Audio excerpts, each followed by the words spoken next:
Oke, selamat sore teman-teman semuanya. Kenalin gue Fadlu Pratama, gue host magang dari Buyar Squad.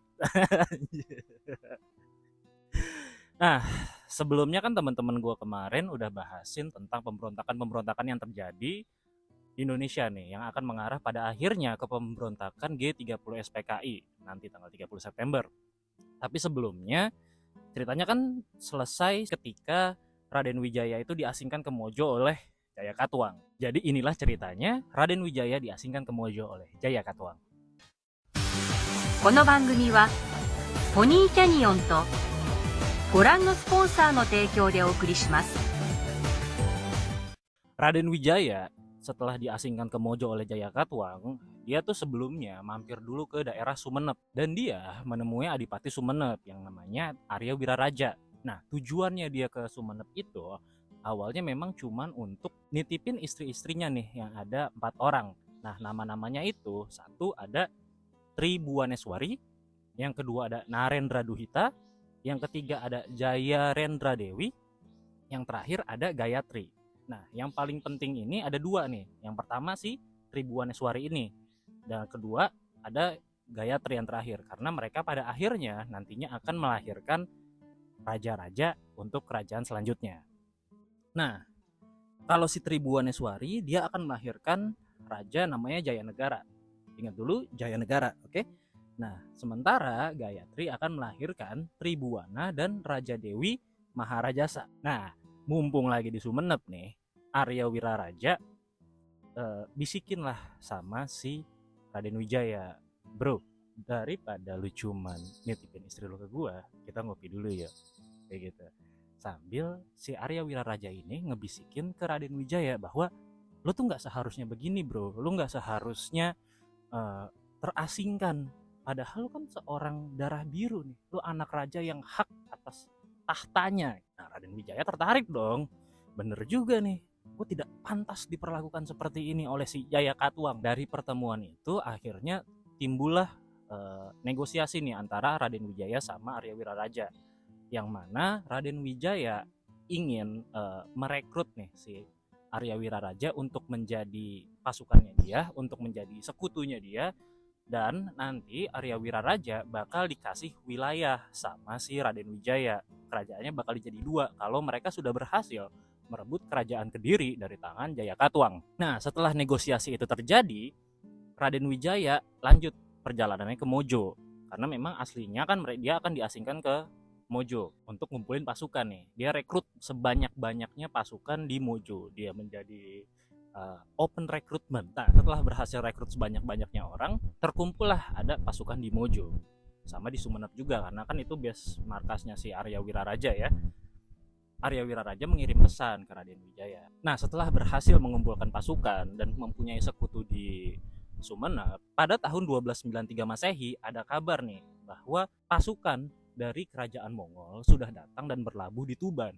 Nah, kerajaan Mongol kan sebelumnya yang mengutus Abang Mengki yang kupingnya dipotong oleh Kartanegara, dia balik, dia nggak terima dong. Gue ngirim pasukan, kok pasukanku kupingnya dipotong? Mungkin dia memang nggak ngerti bahasanya, makanya dia kayak hoshi bacu ayah. Ya kan, saya orang ngerti mas gitu kan. Dia nggak ngerti, ya kupingnya potong aja lah. Siapa tahu dengan itu dia jadi ngerti. Kembalilah dengan pasukan yang banyak dan ingin memang meratakan Jawa, karena memang di sana itu orang-orang Mongol berpikir bahwa Jawa ini fasal dari kerajaan Mongol yang harus bayar upeti gitu. Ini orang asing nggak tahu datang tiba-tiba kok kita disuruh bayar. Padahal kan kita sudah ditagih pajak sama pemerintah sendiri. Tapi dengan hadirnya kerajaan Mongol itu, Raden Wijaya dapat bisikan nih dari sekutunya si Arya Wiraraja bahwa si kerajaan Mongol ini dia tuh memang ingin meratakan Jawa karena kan ada dendam pribadi tuh yang sebelumnya datang. Ini bisa kita manfaatkan. Kita jadiin mereka sekutu karena teknologi mereka lebih bagus, juga prajurit mereka lebih banyak. Kita bisa dapatkan easy win di sini, easy way. Plus 25 langsung. Ya kan, lo langsung jadi raja, langsung naik glory. Glory to the Kediri aja. Mendengar hal itu, Raden Wijaya mau. Lumayan kan, dapat pasukan gratis, sama-sama punya dendam di dalamnya, dan mereka orang-orang yang utama. Akhirnya singkat cerita Raden Wijaya datanglah ke perkemahan pasukan Mongol ini di Tuban. Akhirnya di sana dia ketemu sama utusan Mongol. Namanya di situ adalah Ikemese. Ikemese Aruko Oritatsu. Nah, sampai dia bertemulah sama yang namanya Ikemese di sana. Raden Wijaya akhirnya bernegosiasi lah dengan Om Ikemese ini bahwa, bro, saya ini sebenarnya adalah putra mahkota yang sesungguhnya dari kerajaan Kediri dan saya terusir sini. Kalau kamu berhasil membantu saya, nanti saya akan tunduk lah sama kerajaan Mongol gitu. Ikemese nggak ngerti dong. Ini ngomong pakai bahasa Indonesia, bahasa Jawa saat itu. Ikemese tentunya tertarik dong, karena memang benar pasukan Mongol memang banyak, teknologi mereka memang lebih maju daripada kerajaan Jawa di saat itu, dan dia beneran buta map gitu. Dia biasa perang itu di padang-padang, bukan padang merdeka, sorry. Biasa mereka di padang-padang rumput yang savana, yang jelas musuhnya di mana gitu. Sementara ketika mereka datang ke Jawa, ini hutan, bro. Gimana caranya kuda-kuda Mongolia yang perkasa itu bisa bebas bergerak di hutan-hutan gitu kan? Nggak mungkin. Makanya Ikemese setuju nih, karena memang ada hal yang bisa diambil lah dari si Raden Wijaya ini kayak gitu. Singkat cerita, akhirnya mereka mengepung lah kerajaan Kediri gitu. Di sana Jaya Katuang sudah menunggu lah gitu, karena memang mereka sudah datang, mereka ingin mengambil kerajaan Kediri kan. Mereka ya come to me gitu and feel my blade, feel my crease, karena memang saat itu kondisinya si Jaya Katuang sudah terdesak. Singkat ceritanya nih, Jaya Katuang meninggal lah dalam proses pengepungan itu dan berhasil diambil alih lah kerajaan Kediri oleh Raden Wijaya dengan bantuan tentara Mongol nih. Nah, ada cerita menarik ketika proses penaklukan ini. Ingat yang namanya si Arya Wiraraja itu, si orang Sumenep, dia tuh nggak ikut, bro. Dia jadi kayaknya apa ya, memang sudah ada nih timbul-timbul benih pikiran-pikiran double agent dalam dirinya dia, bahwa kalau misalkan pengepungan ini berhasil, gue akan dibagi wilayah sama Raden Wijaya. Kalau dia nggak berhasil, nama gue tetap bersih sama si Jaya Katuang. Itu adalah trik yang digunakan sama Arya Wiraraja dari Sumenep. Nah, itu salah satu cerita yang ada ketika proses penaklukan Kediri oleh Raden Wijaya sama pasukannya Mongol. Setelah Raden Wijaya berhasil mengambil alih tahta Kediri, dia ngomong lah sama si Ikemese ini, Mes, kayaknya gue harus ke Sumenep dulu nih. Ada sohib gue di sana yang sedang menunggu kepastian, karena memang gue udah punya perjanjian sama dia sebelumnya. Ikemese udah ngerti dong sama bahasa Jawa, jadi dia akhirnya memperbolehkanlah Raden Wijaya ini pergi ke Sumenep untuk bertemu sama si Arya Wiraraja. Nah, Raden Wijaya tetap punya udang di balik batunya nih, nggak mau lah dia bayar upeti ke Mongol gitu. Orang asing ngomongnya beda gitu kan, tiba-tiba gue harus tunduk.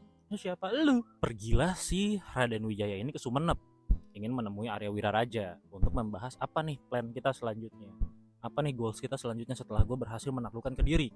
Nah, Arya Wiraraja yang memang kayaknya lebih visioner ya daripada Raden Wijaya, karena mungkin memang lebih tua, lebih senior, dia bilang, kita kumpulin pasukan aja, bro, kita ratain Mongol, kita jadikan pribumi yang lebih bertahta di negeri sendiri, gitu, kata si Raden Wijaya. Kata si Arya Wiraraja.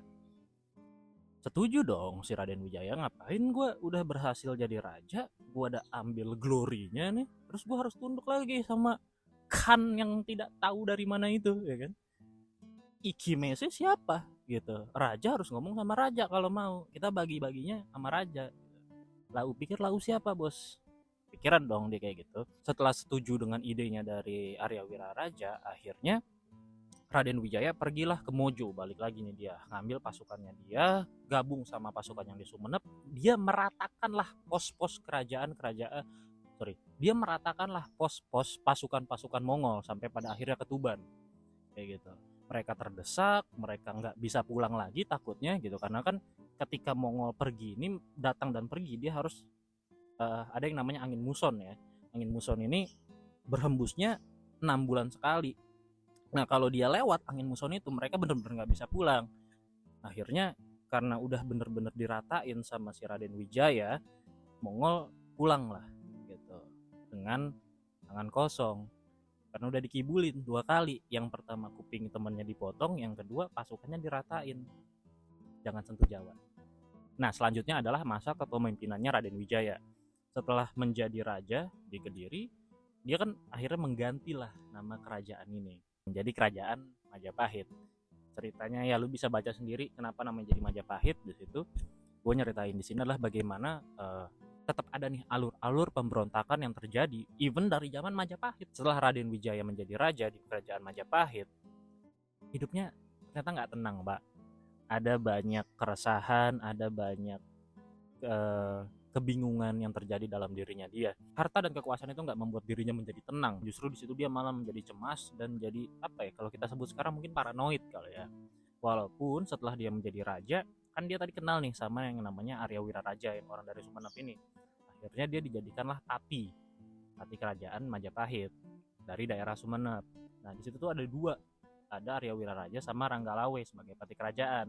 Nah dari wilayah Mojo, wilayah tempatnya dia diasingkan, dia juga mengangkat 2 orang menjadi pati yang namanya Nambi sama Lembu Sora. Tapi walaupun Arya Wiraraja ini sudah jadi pati, kan di awal dia dijanjikan sama Raden Wijaya ini untuk membagi wilayah. Dia nggak seneng dong, Raden Wijaya mengkhianati kesepakatan di awal. Ini pengkhianatan bos gitu. Jadi memang sudah ada banyak pengkhianatan, banyak pemberontakan dari awal berdirinya negara ini. Intinya Arya Wiraraja nggak puas lah dengan keputusannya si Raden Wijaya ini. Nah tadi kan gue bilang juga Raden Wijaya ini penuh dengan kecemasan ya, walaupun dia sudah menjadi raja gitu. Dia terkena penyakit yang sama seperti para kaisar-kaisar di Romawi yang nggak bisa tidur tenang karena tahtanya itu diperebutkan oleh pinggiran-pinggirannya dia gitu kan. Nah di masa itu Raden Wijaya akhirnya membuat 7 orang menjadi pasukan khususnya dia nih. Istilahnya gimana ya? Istilahnya jenderal-jenderalnya dia nih, yang pada saat itu diberikan kuasa sebagai pemimpin-pemimpin dia, yang dinamakan sebagai Dharma Putra. 7 Dharma Putra. Nah 7 orang itu diantaranya adalah Rakuti, Rasemi, Ratanca, Rasenggan, Ratanca, Rayuyu, Rabanyak, karena mungkin dia nggak sendiri, sama Rapangsa. 7 orang ini yang akhirnya diangkat sama Raden Wijaya sebagai 7 jenderal Dharma Putranya dia. Nah singkat cerita, setelah Raden Wijaya wafat, masalahnya adalah hampir seluruh elemen-elemen penguasanya dia, dari pati, dari adipati, dari jenderal-jenderal Dharma Putra tadi, itu mereka ingin mengambil alih kekuasaan bos. Ingin mengambil alih kekuasaan, ingin menjadi raja, ingin menjadikan wilayah itu milik mereka masing-masing, ingin menjadikan itu wilayah mereka sendiri. Nggak kayak kalau lu nonton mungkin 47 Ronin atau lu nonton film-film apa yang ketika rajanya mati, wah kita harus mati bersama raja. Tapi tidak bos, tidak dengan Jawa. Nah, gue juga orang Jawa sih sebenarnya. Kalau lu mati kita party coy.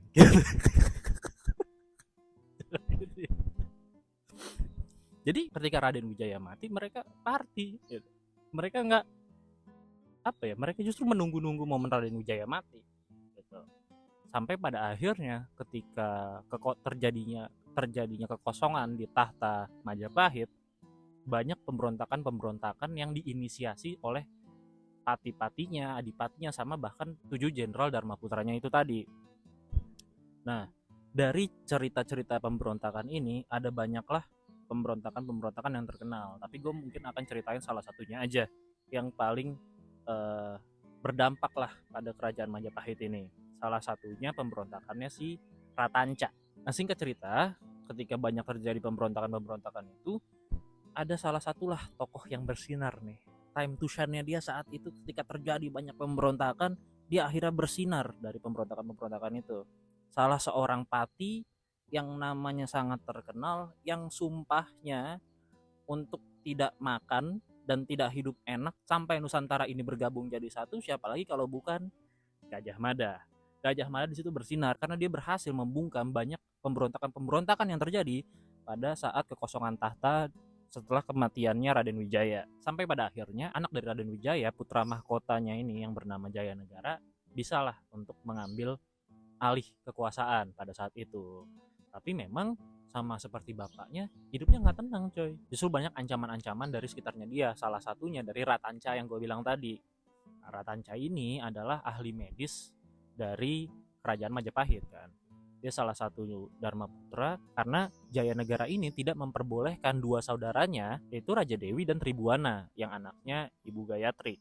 Bahkan terdengar desas-desus bahwa Jayanegara ini justru ingin menikahi kedua adiknya karena dia tidak ingin kekuasaan jatuh ke tangan orang lain. Ratanca yang dekat dengan Raja Dewi merasa iba lah karena Raja Dewi cukup sering curhat nih sama dia bahwa dia ingin menikah dengan orang lain kok. Abang gue pengen nikahin gue, nggak bisa dong gitu. Gue nggak mau dong, gue pengen sama orang yang gue cintai. Nah, Ratanca cerita lah sama Gajah Mada bahwa Jayanegara nih udah keterlaluan nih.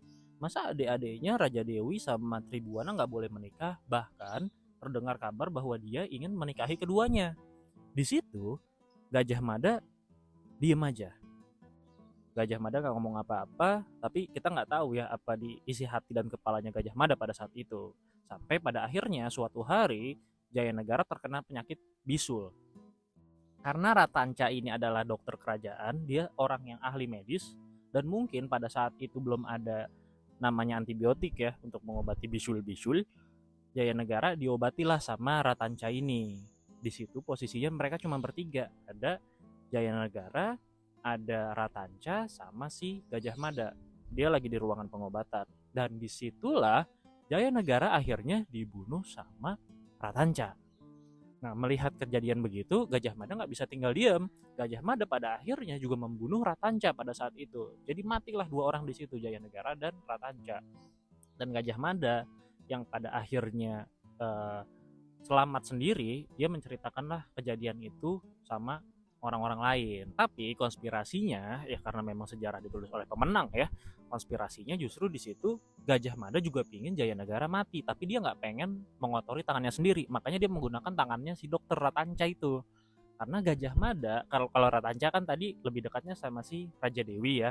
Kalau Gajah Mada ini lebih dekatnya dengan Tribuana. Karena dia mungkin merasa bahwa dirinya seperti pamannya Tribuana nih pada saat itu. Setelah sepeninggal Jayanegara, kan harus ada sosok nih yang menggantikannya. Saat itu sosok yang dianggap paling tepat untuk menggantikan Jayanegara itu adalah Ibu Gayatri, si istrinya Raden Wijaya ini. Tapi beliau satu sudah terlalu tua dan memang beliau sudah menjadi bikuni pada saat itu. Dia sudah menjadi tokoh yang religius, yang sudah tidak mementingkan kehidupan dunia ini. Jadi pada akhirnya dipilihlah salah satu tokoh yang paling pas untuk memimpin Majapahit pada saat itu adalah Tribuana, yang pada akhirnya dikenal dengan nama Tribuana Wijaya Tunggal Dewi. Dan begitulah ceritanya bagaimana Ratu Tribuana menjadi ratu pertama kerajaan Jawa sekaligus ratu pertama kerajaan Majapahit, yang nantinya bakal diceritain kelanjutannya nih sama teman-teman gue lagi.